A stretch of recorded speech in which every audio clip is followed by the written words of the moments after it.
माध्यम से। हेलो ए भैया शांत रहिए आप लोग। ए चचा हाँ बोल बच्चा। सर्वप्रथम इस पावन पवित्र ऐतिहासिक धरा दुर्गा बाजार मिर्जापुर की पावन धरती को नमन बंदन करते हुए यहाँ पर उपस्थित मंच की गरिमा बढ़ाने वाले बिरहा के महानुभाव, बिरहा प्रेमी श्रोतागण, सम्मानित आप बूढ़ बुजुर्ग पिता तुल्य, आप हमारे चाचा तुल्य, आप काका तुल, धर्म के बड़े भैया, देश के नन्हे मुन्ने कर्णधार बच्चे, बगल से बिरहा का आनंद लेती हुई देवी सती अनुसुईया के समान हमारी माताएं बहने, यूट्यूबर साथी लोग भी आए हुए हैं और राजनीतिक दलों से ताल्लुकात रखने वाले हृदय के गार्जियन जी, सम्मानित सभी के एक स्वर में हम गायिका रुचि यादव प्रतापगढ़ से। तू नवे जानत बढ़िया बा, जब इतना दिन में नहीं जानत अब का जन्म कितना दिन में हो? अरे 1 साल हो गया भैया। का करबे? हम गायिका रुचि यादव प्रतापगढ़ से अपनी पूरी पार्टियन की आवाज में आप सबके स्वागत, सम्मान, अभिनंदन एवं वंदन करते हैं। हृदय के गार्जियन जी, कार्यक्रम के आयोजक साहब शिव शंकर यादव जी ना, गुलाब चंद यादव जी उर्फ मुन्नी यादव जी, राज्य मंत्री हैं समाजवादी पार्टी से। बिरहा के बहुत ही सुंदर कलाकार हृदय के गार्जियन जी, आदरणीय आप विजय लाल यादव गुरुजी, गुरुजी के पूरी पार्टी के नमन बा, वंदन बा, स्वागत बा, सम्मान बा। और जिन्हें कंप्यूटर कवि के नाम से जाना जाता है, बिरहा से लेकर पूरे फिल्म जगत तक आपका नाम है, चर्चा है।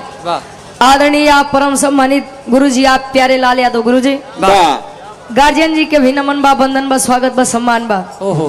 ए भैया, बताया जाता है कोई भी शुभ काम करने से पहले अपने आराध्य, अपने इष्ट देवी देवता को याद कर लेना चाहिए। चाहे हिंदू हो, मुसलमान हो, सिख हो, ईसाई हो, सबका अपना अपना धर्म होता है, अपना अपना मजहब होता है। कोई भी धर्म, कोई भी मजहब आपस में बैर करना नहीं सिखाता है। धन के चाहे वाले लोग लक्ष्मी जी, कुबेर जी की पूजा आराधना वंदना किया करते हैं। बल को चाहने वाले लोग दादा वीर बजरंगबली के पूजा आराधना वंदना करते हैं। वैसे ने हम पढ़वैया लिखवैया, संगीत से प्रेम रखे वाले लोग माई बीड़ा वादनी सरस्वती जी के पूजा आराधना वंदना करी थे। आवा गुरुजी तनी वंदना की लाइन से।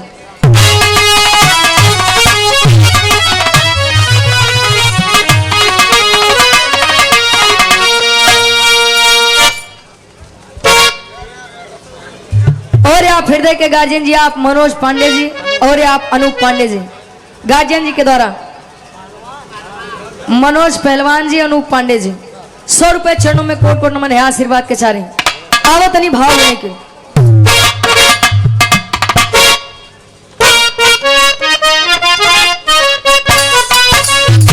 क्या बात है?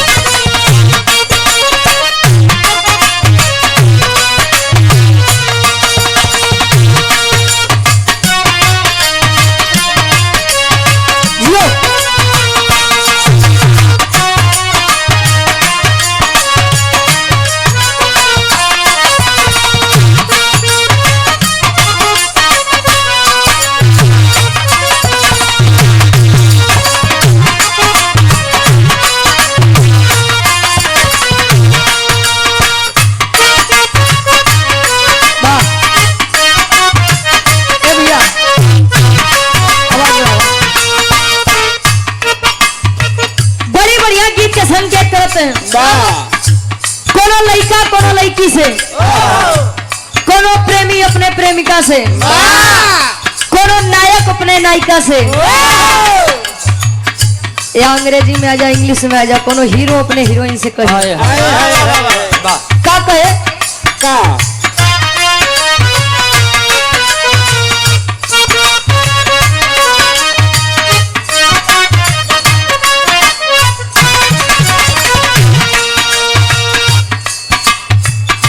बेशक तुम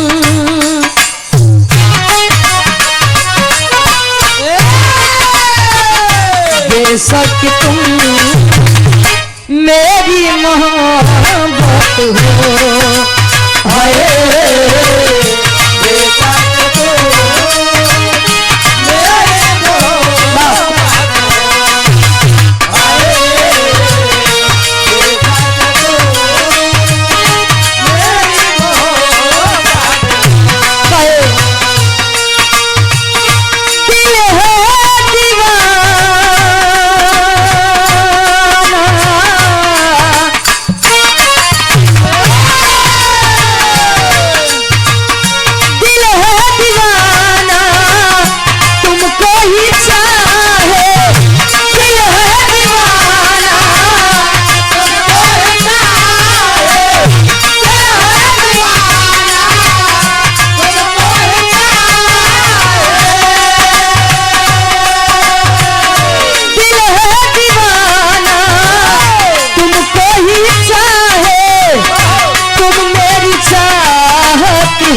प्रेम मोहब्बत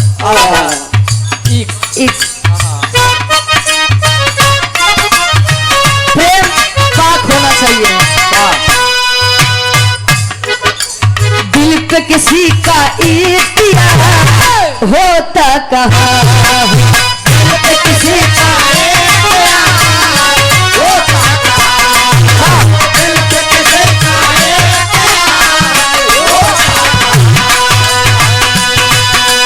डरने से दुनिया में प्यार होता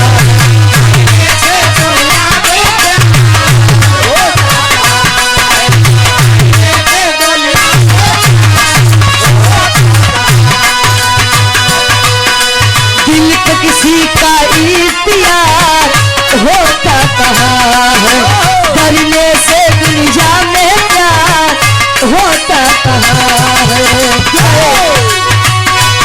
एक पल ना देखूं तो चैन आए नहीं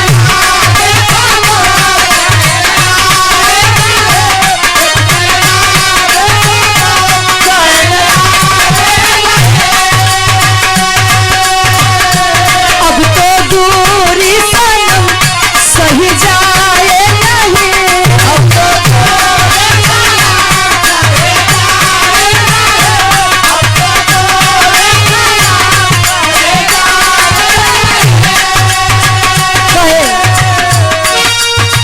सचमुच तुम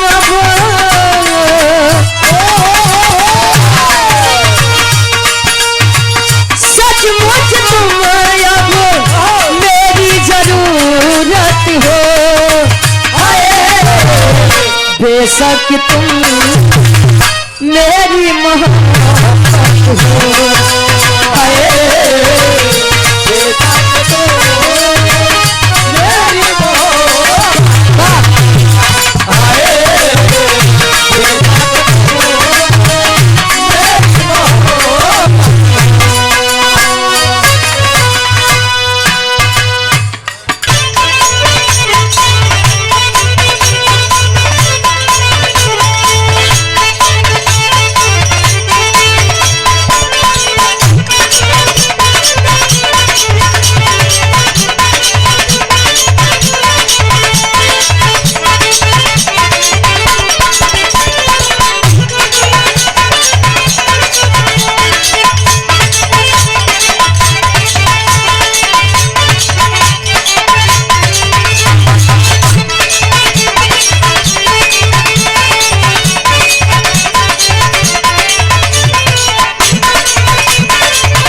लो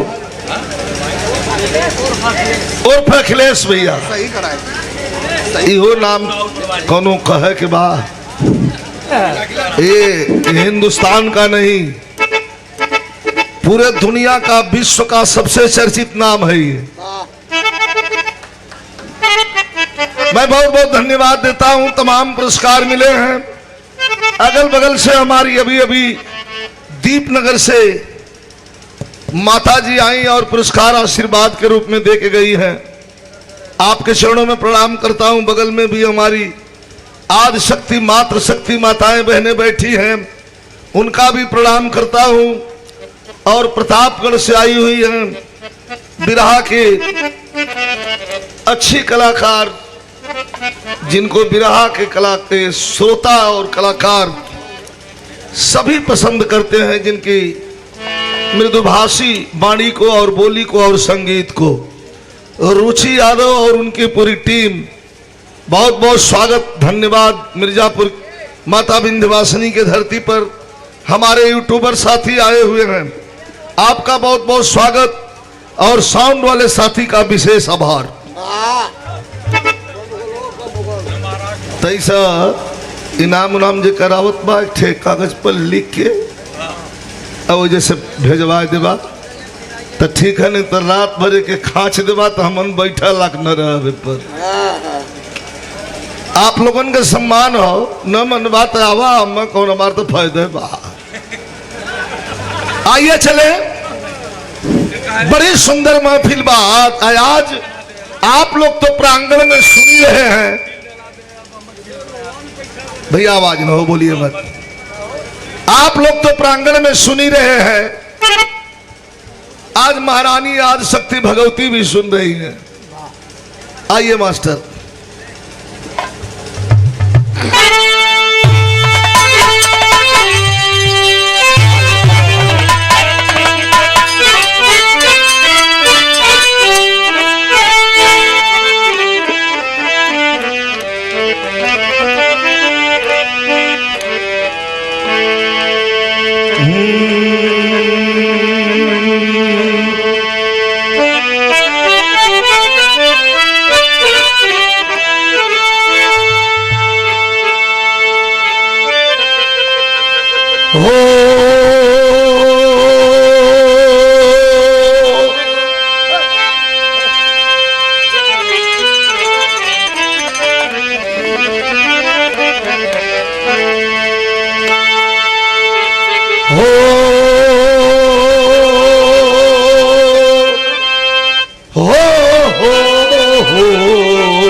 जय गुरु बंदे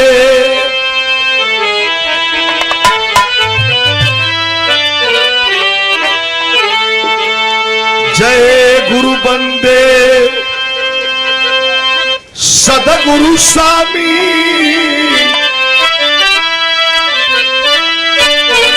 हट जाओ यहाँ है सदगुरु स्वामी विश्व गुरु के सदा झुका माथ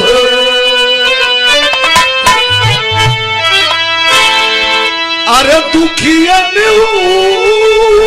पर दया करी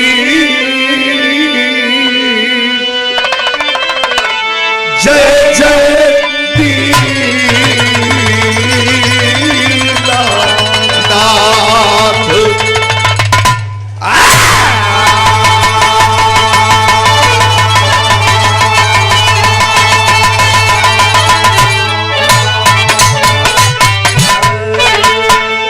चार लाइन राज राजेश्वरी माई के चरण में 4 लाइन।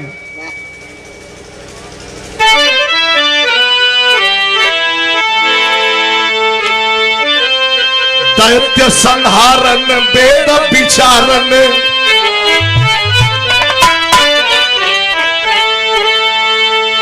दैत्य संहारन वेद विचारन, और दुष्टन को तुम ही धरती हो। अरे कर त्रिशूल लिए धनु बाण, और सिंह चढ़े रण में लड़ती हो। तो फिर बाघ बुढ़ान की सिंह हैरान, कि ध्यान धरे शिव को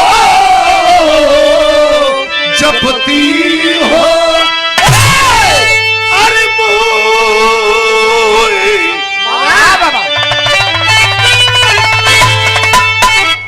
अरे मोई पुकारत देर भई, जगदम्ब विलंब कहा करती हो।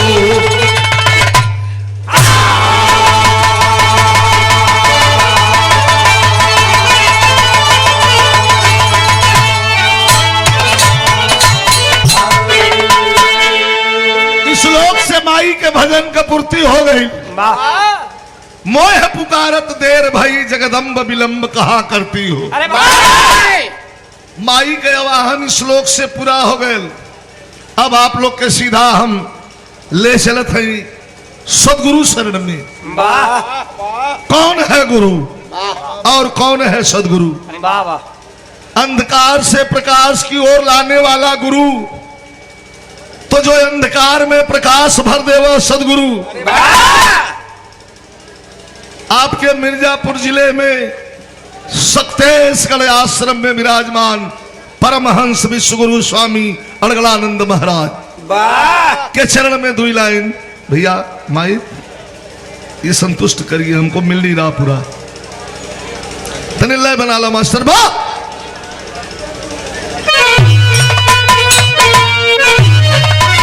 आउट रिटर्न नहीं। बहुत अच्छे, बहुत अच्छे।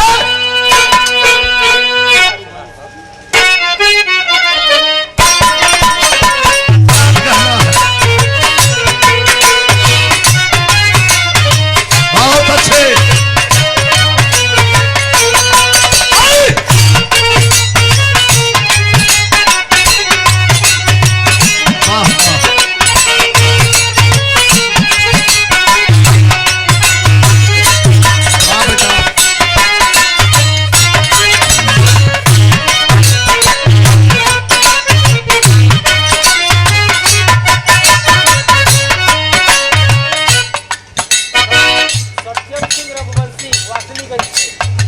और ये 500 रुपयों का पुरस्कार बाबू सत्यम सिंह रघुवंशी,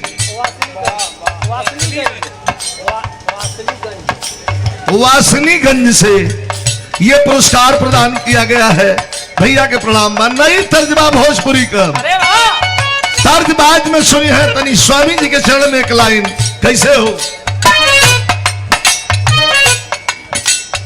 अरे चरण सदगुरु के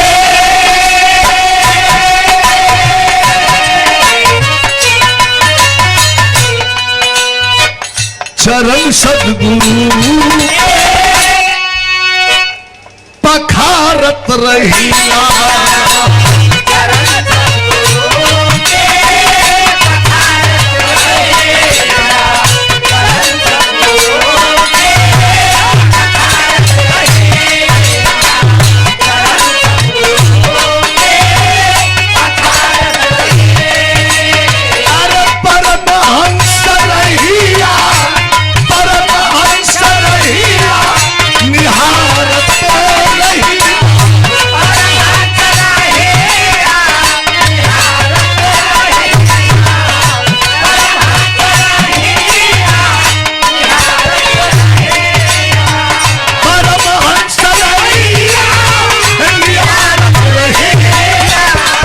चरण सदगुरु के बखारत रहीला।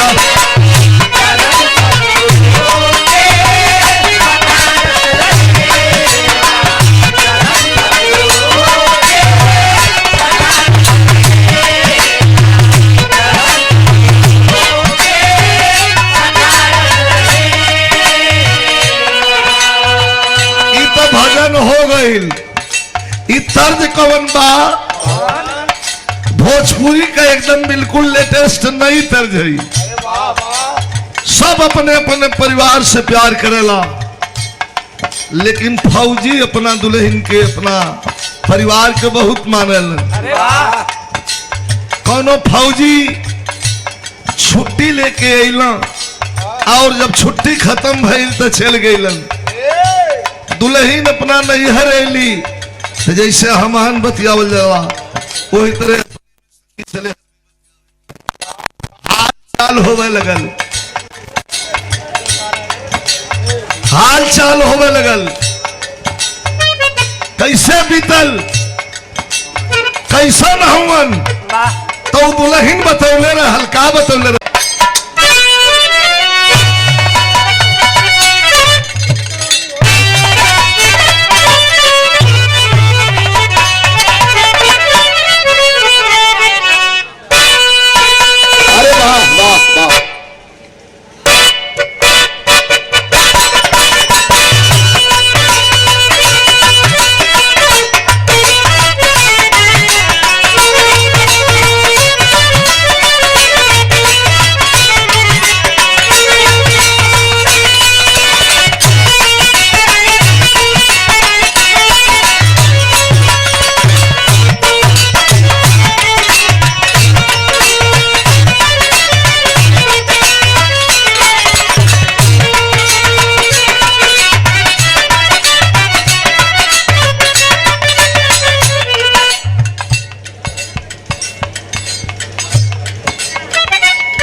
मैकवा नहीं खराब रहे तो चलेगा, तो हम लोगन कहीं से नहीं खराब मत करा। मैकवा नहीं खराब हो जैसे ना वैसे ना बजी। तो बाइक लेके अब नान घर से चल जाई, थोड़ा सा बेस उठा दो बोलो बाबू। रोमांटिक भाव बा, कोनो हीरो हीरोइन के बीच के बात बा। प्यार भयल, तकरार भयल, तकरार के बाद फिर प्यार भयल। तब प्यार भयल, तकरार होला, तकरार के बाद जवन प्यार होला वो बड़ा खतरनाक होला, बड़ा प्रगाढ़ होला। हीरो कहले रहल मास्टर का, अरे तू याद न करेलू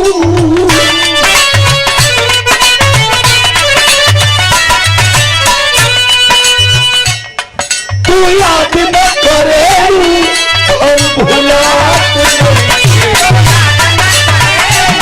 हम भुलात नहीं।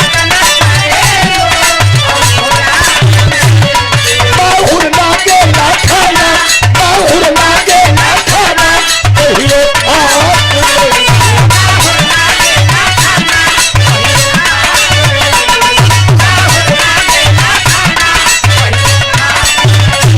अरे तू याद न करेलू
सजा दे।